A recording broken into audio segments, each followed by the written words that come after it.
Ya en la mesa de los noticieristas, saludo a Javier Cabrera. Javier, ¿cómo estás? Muy buenos días. Muy buenos días al auditorio. A Milton Rojo. Milton, ¿cómo estás? Buenos días. Muy buenos días. A Francisco Arismendi. Francisco, ¿cómo estás? Buenos días. Buenos días, Sinaloa. Gracias, compañeros, por estar con nosotros en este viernes. Soy Luis Alberto Díaz, le invito a participar también con su opinión, con su comentario, con su denuncia. Mire usted, a días de cumplirse un mes de su desaparición, Rubén Antonio García Ayllón es buscado sin descanso por su familia, sus amigos y compañeros de trabajo. Este jueves se apostaron en la zona de la Caseta 4, en Culiacán. Están solicitando la colaboración de la sociedad para localizarlo. Con una enorme manta, con la fotografía de Rubén, con papeletas, con calcas, con volantes, los más cercanos a la familia García Ayllón, se presentaron en el cruce del Boulevard de la Francisco I. Madero y Venustiano Carranza para pedir su apoyo en estos momentos tan difíciles. El padre del desaparecido y su homónimo, por cierto, don Rubén García, reconoció que tienen la esperanza en las autoridades y que den con el paradero de su único varón, de sus 4 hijos. Hasta estos momentos solo les dicen que hay avances en la investigación. Su camioneta apareció abandonada, vistiendo una camiseta blanca con la fotografía de Rubén Antonio García Ayllón, un nutrido grupo familiar, así como amigos de la familia, compañeros y colegas, pues lo buscan. Él era ingeniero electricista, era contratista, y bueno, ha pasado ya prácticamente un mes de su desaparición. El 28 de febrero, ellos se manifestaron, por cierto, ya Javier también ahí en Palacio de Gobierno en su momento, y también organismos como la CEMIC, entre otros, pues se han unido a esta movilización. Y pongo como ejemplo este caso, esperemos que aparezca muy pronto, Rubén Antonio García Ayllón. Se habla de alrededor de otros 5,000 casos que hay en Sinaloa de desapariciones forzadas. Esas son las cifras oficiales que tienen las autoridades, pero los organismos de búsqueda, las rastreadoras, tesoros perdidos, buscadoras, etcétera, pues hablan que pudiera haber hasta el triple de este número de personas oficial desaparecidos. En Sinaloa se logró avanzar, Javier, ya con una comisión de búsqueda. Sin embargo, pues no ha sido lo suficientemente, no quisiera decir capaz, porque pues sí le hacen la lucha ahí, pero no tiene la capacidad humana, recursos tampoco, pues para seguir buscando a los desaparecidos. Yo he escuchado pues a las diferentes mujeres que encabezan estos organismos y lamentan que hay, así como la familia de Rubén, mucha gente que pues sigue desaparecida en Sinaloa, y hay quienes inclusive entran en la discusión de si hay más desaparecidos que asesinados, aunque las autoridades pues dicen que no es el caso, ¿no, Javier? No, efectivamente, incluso las mismas autoridades han aceptado que las estadísticas son engañosas en cuanto a los homicidios dolosos. Es cierto que han ido a la baja en forma oficial, porque es la autoridad judicial la que debe determinar en qué momento puede certificar que una persona ha fallecido. Pero el número de desaparecidos ha ido en aumento. También hay muchos casos que no están reportados, y es lo que dicen las familias, que las familias empiezan a buscarlos porque piensan que posiblemente se hayan trasladado a otro lugar, a otro lugar, y que no tienen notificaciones con ellos. Y también la autoridad pues establece ciertos criterios también para determinar que una persona puede estar en calidad de desaparecida o no localizada. O sea, tiene que establecer cuáles son las medidas. Y el problema es que no hay capacidad efectivamente para una búsqueda de este tipo. Y bueno, que hemos visto con el transcurso del tiempo, el nacimiento de nuevos colectivos de rastreadoras o de buscadoras. Y es gracias a su trabajo pues que se ha logrado ubicar los cuerpos en fosas clandestinas. Sinaloa está entre los primeros 3 lugares nacionales en cuanto a desaparecidos y personas localizadas muertas. Pero muchos de estos cuerpos también rescatados tardan bastante tiempo en poder identificarlos.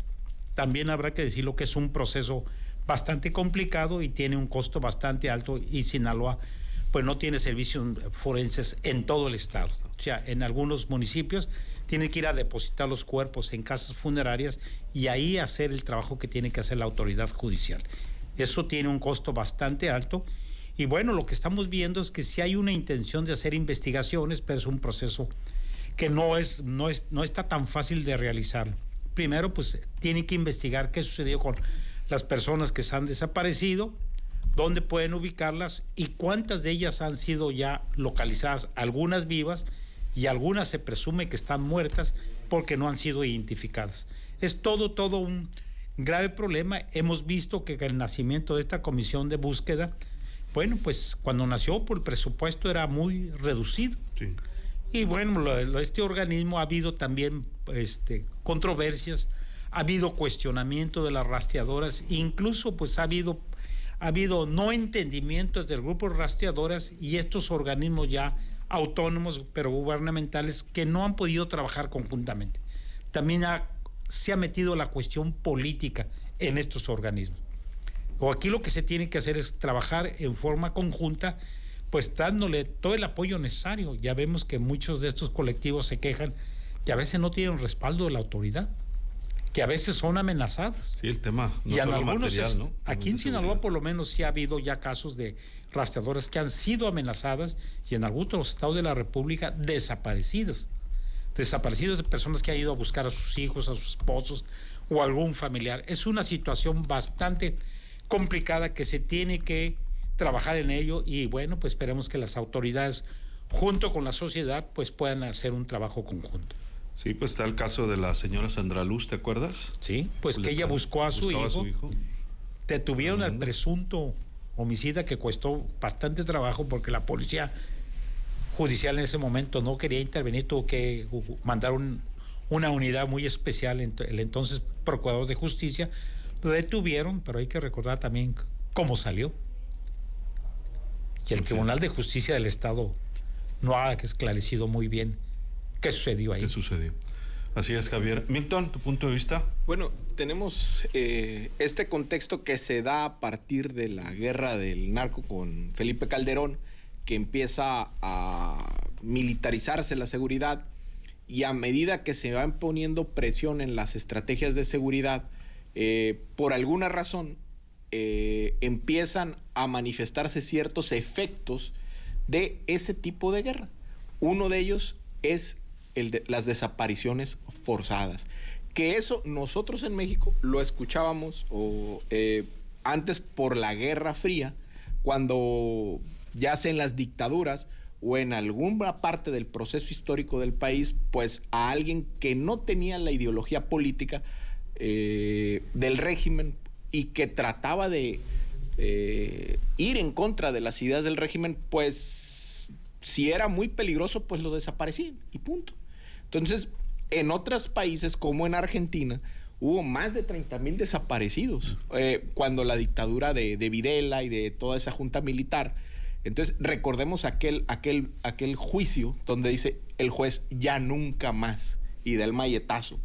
¿Por qué? Porque le dolió mucho al país, a Argentina. A nosotros nos está doliendo mucho esos efectos de esa guerra, de esos supuestos daños colaterales. ¿Y cómo los vimos? Cuando las madres, como en Argentina, cuando son las madres las que salen a buscar a sus hijos. En Argentina, todo el colectivo de madres de 10 de mayo salían a la plaza, la 10 de mayo, la que está enfrente de la Casa Rosada, a decirle al dictador, hey, o sea, ¿dónde están mis hijos? O sea, ¿dónde están? Como no podías manifestarte, no puedes gritarle o ir a los medios allá en la dictadura, pues las madres pusieron sus fotos, las fotos de sus hijos y empezaron a pedir. Igual aquí. ¿Qué pasó? Acciones de resistencia, de ir a buscar a los hijos. ¿Por qué? Porque mucho, tanto en la dictadura como en la democracia, hay palabras que criminalizan y dicen, ya, sí, déjala. O sea, es que vete a saber en qué andaba el muchacho. Vete a saber si era comunista en aquel tiempo o vete a saber si no andaba en el crimen organizado. Y eso criminaliza a alguien que no sabes y que lo mínimo es que merece justicia y merece saber en dónde está. Entonces, ese tipo de desapariciones, por ejemplo, tomar un caso en Coahuila, en La Laguna, donde es casi la misma población que Sinaloa, casi 3 millones, ellos tienen 2,000 desaparecidos y ellos sí trabajaron en explicar qué pasó con las desapariciones. Y trajeron académicos y entre las madres y la academia y los investigadores armaron todo un documento de qué es lo que está pasando y qué acciones tenían que hacer. Ellos hicieron un muy buen diagnóstico. Y bueno, en mi siguiente participación lo explico. Bueno, gracias. Francisco. Efectivamente, el próximo 30 de abril se cumplen 45 años cuando nace ese movimiento en Argentina de las Madres de la Plaza de Mayo, y en muy breve tiempo, a pesar de la época que no había lo que tenemos hoy en redes, internet, pues los ojos del mundo se centraron en ese movimiento de esas mujeres, pues que lo único que querían es decir dónde están nuestros hijos, y de ahí, con ellas es que nace el lema vivos los llevaron, vivos los queremos. Fue en esas mismas fechas también, en esos mismos lapsos de años, 76, 77 en adelante, que nace aquí en Sinaloa, aquí en Culiacán, la Unión Estatal de Madres con Hijos Desaparecidos. Por los mismos motivos, era la represión de la llamada Guerra Sucia aquí en México, que bajo el argumento de combatir presuntos brotes guerrilleros, Liga 23 de Septiembre, otras agrupaciones. En Argentina pues era la dictadura, la bota militar que durante mucho tiempo pues se impuso allá en Sudamérica para gobernar con golpes de Estado, etcétera, diversos países. Pinochet es un caso preponderante, y posteriormente a nivel nacional fue una mujer la que empezó a activar más esta clase de movilizaciones, que fue doña Rosario Ibarra de Piedra, que llegó a cimbrar con su terquedad, se le atravesaba a los presidentes de la República exigiéndole pues el paradero de su hijo, que había sido detenido o desaparecido en la ciudad de Monterrey, Nuevo León, durante el asesinato de un connotado empresario allá en Monterrey. Doña Rosario Ibarra de Piedra llegó a ser candidata a la presidencia de la República, y en el presunto fraude electoral del 88 no titubeó en sumarse a las protestas del brazo de Cuauhtémoc Cárdenas, de Maquio Cloutier y ella misma, o sea, cerraron filas para exigir la reposición de la elección que terminó por imponer a Carlos Salinas de Gortari. Hoy la Comisión Nacional de los Derechos Humanos la encabeza su hija, Rosario Piedra Ibarra, pero la verdad nada que ver con el activismo y la lucha que encabezó su señora madre. Está ahí únicamente pues en abono al afecto que le tiene el presidente López Obrador a doña Rosario Ibarra de Piedra, pero le ha quedado bastante grande esa camiseta a la hija de doña Rosario. Y eran épocas convulsas en algunos países, la bota militar, las dictaduras. En México la represión, que parte del 68, previo al 68 hubo el movimiento de las batas blancas de los médicos, que también sufrieron niveles de represión, pero ya el 68, el 71, y ya en los años de la guerrilla, pues empezaron precisamente las desapariciones.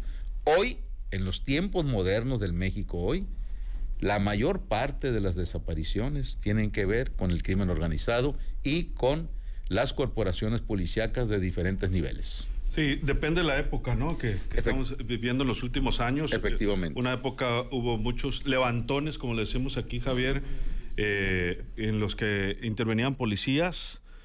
El predio del Huachapori, ahí no sé por qué no han hecho algo más de fondo en el caso del norte de Sinaloa, porque han encontrado decenas de personas ahí, de cuerpos de personas. Debería haber habido una investigación más de fondo y un rastreo más de fondo por parte de las autoridades estatales, pero también federales, la verdad, porque como dice Francisco, si se involucra el crimen organizado, pues es un tema también federal, no nada más estatal, ¿verdad? Pero yo sí coincido con lo que tú decías, Javier, y partiendo del marco de referencia que dan Milton y Francisco, que pues hoy por hoy sí son de violencia, sí son de crimen organizado, pero hay quienes también, aquí en Sinaloa, levantan o mandan levantar a personas y que no son del crimen organizado. Muchas veces se involucran temas, pues sí, que tienen que ver con empresas, con dineros, con diferencias personales, y se ha vuelto una práctica que les parece sencilla de realizar porque hay impunidad, lamentablemente, ¿no? Y mucha gente pues hace parecer que interviene el crimen organizado, pero no siempre interviene el crimen organizado. Igualmente en los homicidios, lamentablemente, ¿no? Y pasa lo que dice Milton, revictimizan a las víctimas y a sus familias, porque dicen en qué andaría, y no siempre tienen que ver con actividades ilícitas de las víctimas. En muchos de los casos no tiene que ver con ello, lamentablemente. Bueno, en alguna época en Sinaloa, pues era la justificación que daba la autoridad cuando había algún delito de alto impacto, sobre todo los homicidios dolosos.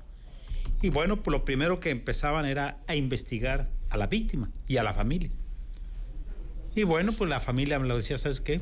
Mejor déjala ahí, ya no. Ahí déjala ya. Ahí ¿no? déjala porque pues lo que aquí quieres hacer es el desprestigio, hoy revictimizar, y no van a investigar nada. Y la argumentación es que si estaba metida la delincuencia organizada, ya no investigaban. Y de hecho esto sigue sucediendo. Estamos viendo cientos y cientos. Estamos viendo las estadísticas de alguien que dice que solamente el 2021 hubo más de 860 desapariciones denunciadas.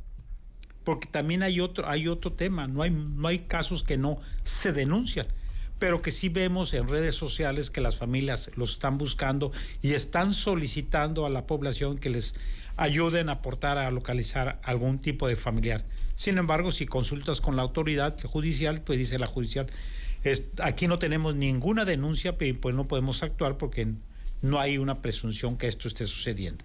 Y también con lo que estamos viendo continuamente es que después de que se localizan a las personas, no se sabe qué sucedió con ellas.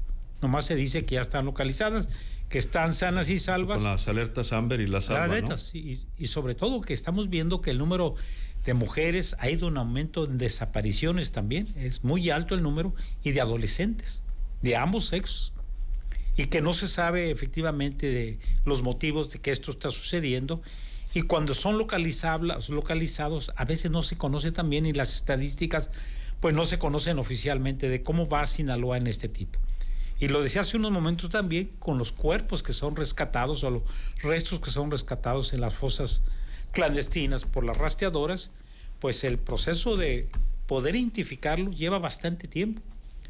Y bueno, una vez identificado, parece que la autoridad judicial se olvida de la investigación, de ver qué sucedió, quién fue el que les privó de la vida y quién los sepultó en forma clandestina.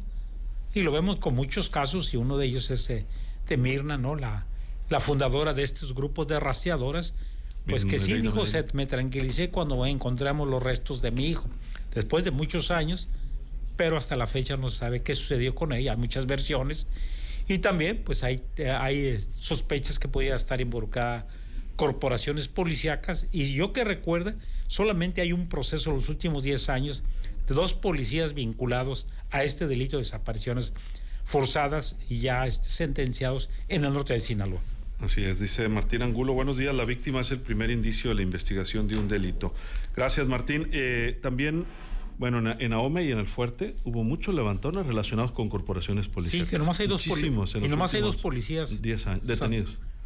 Sancionados, sí. Jesús Moreno, mientras impere la impunidad y los cuerpos de procuración de justicia estén mermados en recursos humanos, materiales y financieros, esto será una historia sin fin. Mariana Ibarra, muy acertados los comentarios, como siempre, dice, fuerte abrazo, Mariana, igualmente lo mejor para usted. Fernando Iván, no se les olvide, la Dirección Federal de Seguridad me dijo que era el homólogo de la bota en Argentina, dice Fernando Iván Garza. Martín Armenta Gil, bendecido fin de semana. Igualmente Rudy Martínez, Francisco Treviño, lo mejor. Rubén Ríos, saludos cordiales a todos, dice Rubén. Lucero Legaspi, saludos. Patricia Duarte, Patricia Leal Figueroa, Gloria de Mendoza, entre otros, saludos a todos ustedes.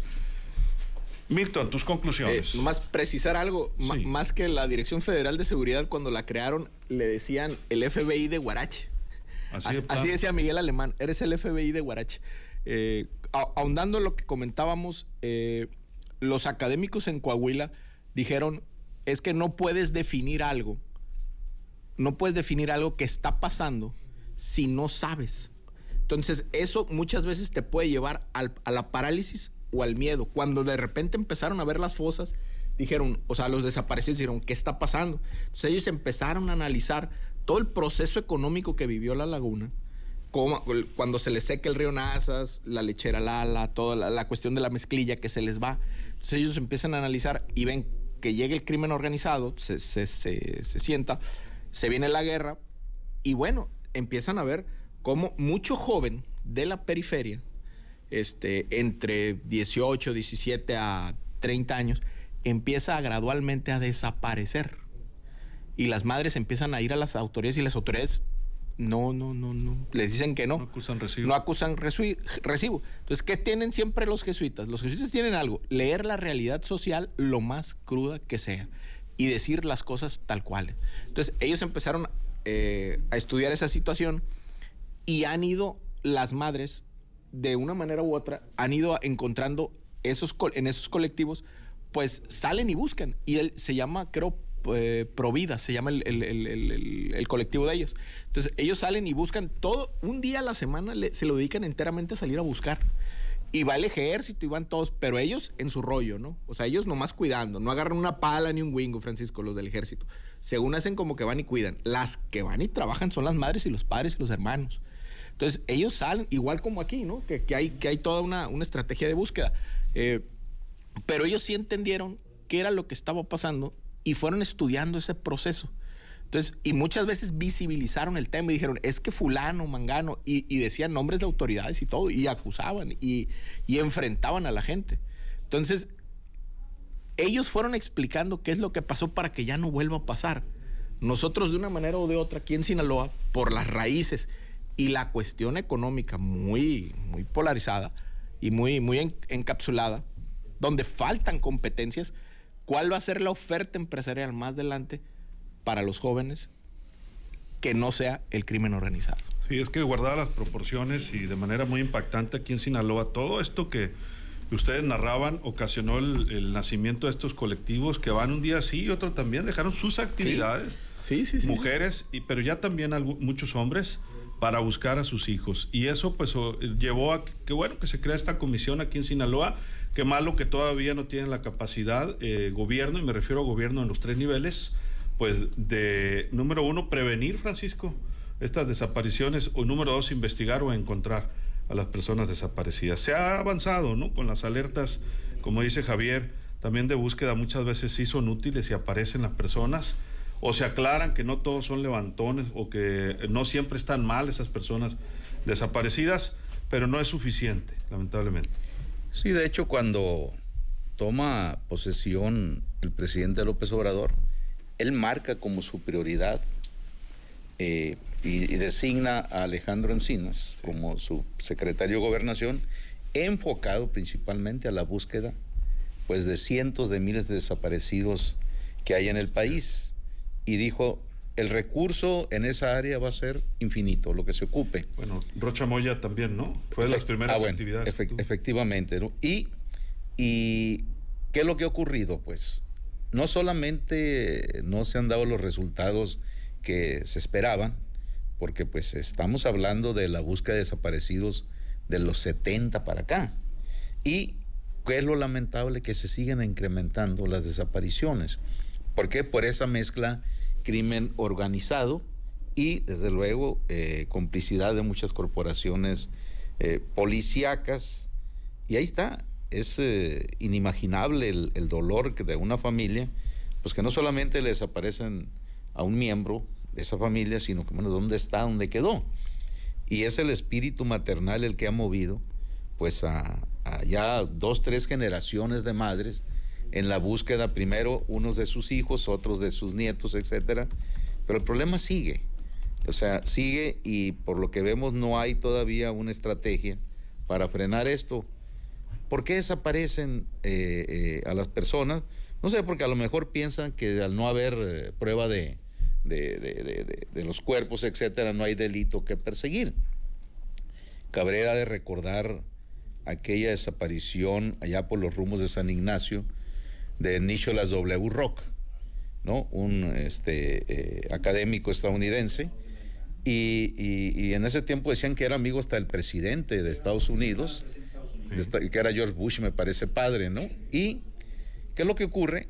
Pues no, se hace bolas la autoridad aquí local, envían un cadáver que no era el del norteamericano, llegan allá y le dicen, óiganme, no. Allá sí le hacen el ADN. Sí, no, pues se mandaron a un señor de ahí de la comunidad, de un cementerio lo mandan, dicen, no, le dijeron los gringos, no señor, o sea, ¿no? Bueno, para regresar al pobre señor fue una batalla en cuanto a los recursos, pero detienen y responsabilizan a policías municipales de San Ignacio, hasta renunció, destituyeron al alcalde, etcétera, pero nunca apareció.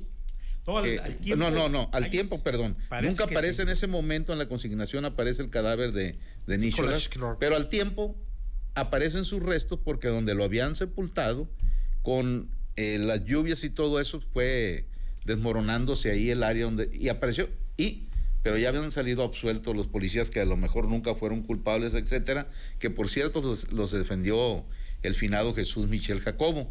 Y así estamos tan llenas de historias. Nada más agregaría algo, Luis Alberto. Sí, hubo épocas que desde la Procuración de Justicia en Sinaloa hubo un titular, no voy a mencionar su nombre por respeto a su memoria, que ante las violaciones de las mujeres dijo que no eran tales, que eran apareamientos previos al matrimonio. Imagínate que a alguien se le ocurra decir esto ahorita desde un mando de Procuración de Justicia. Uf. Tremendo. Javier, nos vamos 30 segundos. Así es. Bueno, pues la autoridad hoy tiene mucho trabajo que hacer y es un trabajo que pues ha ido descansando en la sociedad. Muchas de las acciones que compete la autoridad pues han ido transfiriéndose a la sociedad.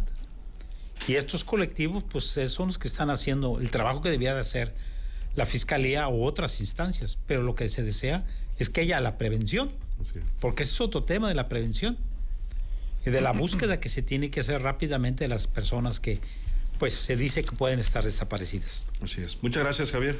Muy buenos días al auditorio. Milton, 30 segundos, nos vamos. Gracias. Mucho tiene que ver el protocolo, las alertas dentro de la misma familia y obviamente mucho tiene que hacerse en Sinaloa con el tema del desarrollo económico, porque potenciar las oportunidades para jóvenes es lo que hace que o no estén en el lugar equivocado o no se vayan para otra parte. Milton, muchas gracias. Muchas gracias. 30 segundos, Francisco, nos vamos. Pues ojalá que como todos esperamos, pues se mejoraran todas estas circunstancias y pues que no solamente disminuyera el porcentaje, sino ya nadie fuera desaparecido. ¿Por qué? Por el dolor infinito que causan en sus familias. Muchas gracias, Francisco. Buenos días, Sinaloa. Buenos días. Me reportan que el servicio médico forense en Los Mochis le invirtieron millones de pesos, pero sigue en desuso. No funciona y hasta lo inauguraron, me dicen. Esto fue pues en administraciones pasadas, pero regresaron a las funerarias a hacer las necropsias el personal de la Fiscalía y es toda una mafia, dicen. Dice una persona que trabajó en periciales y todo eso que comentan era una queja generalizada, demasiado riesgo, poca paga y además el CEMEFO sin usar. Es una eterna pelea entre las funerarias. Bueno, es que es una competencia, literal, es un mercado, lamentablemente, el de la muerte. En Sinaloa y en gran parte del país, bueno, resulta que en Sinaloa ahora no somos de los principales estados, ¿no? En número de homicidios y desapariciones, bueno, sin embargo, pues eso no quiere decir lamentablemente que estemos bien. Así nos vamos a despedir, lo vamos a dejar con ¿Qué vibra? Bien entretenimiento, está listo Nedel Montoya, Carely Beltrán, allá en la cabina, el Mariconcho. Dice que le soliciten más cartas para la lotería. No, ¿cuántas? Más de 1,000. Más de 1,000 cartas, 1,400 cartas han distribuido desde ayer o hoy, porque estamos jugando lotería, estamos regresando a los juegos mexicanos justamente. Es una lotería virtual, más de 1,400 cartas. Ahorita ya no hay cartas entonces. Todavía hay 1,400 cartas. Mande su WhatsApp al que vibra, por cierto, porque nos llegan acá el de los noticieristas. Ahorita se lo vamos a dar también ahí a que nos sigan llegando. Muchas gracias, así nos despedimos y que la pase usted de lo mejor. Información, editoriales, reportajes, entrevistas y las historias que mueven en vivo a la opinión pública. Dirección General Luis Alberto Díaz.